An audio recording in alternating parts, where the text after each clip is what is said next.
After reviewing the video for the three applicants, the applicant that I felt was the most logical choice was number 3, George.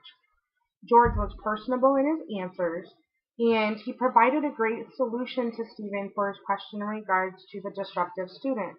Also, when asked about the previous employer only lasting 6 months, he provided an honest answer stating that the employer was not a right fit for him, that the job was too technical, and that he realized that he needs to understand what the employer is looking for to make sure it's a good fit.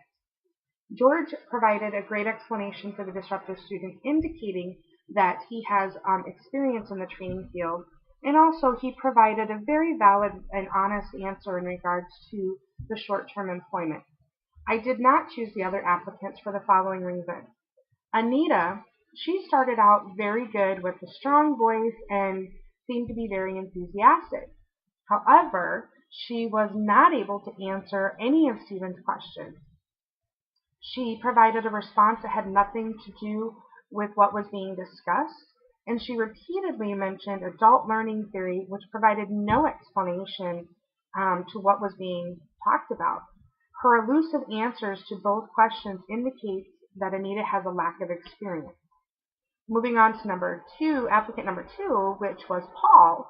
When asked about the number of employers that Paul has, his responses were arrogant in a sense. He stated he was laid off and then continued to add that it was a popularity contest.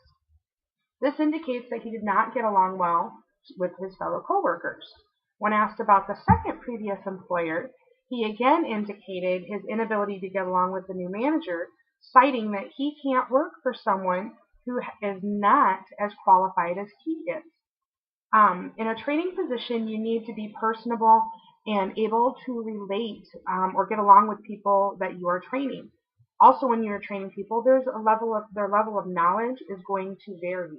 He needs to be able to work with all people, whether or not they're as educated as he is, or maybe not as educated.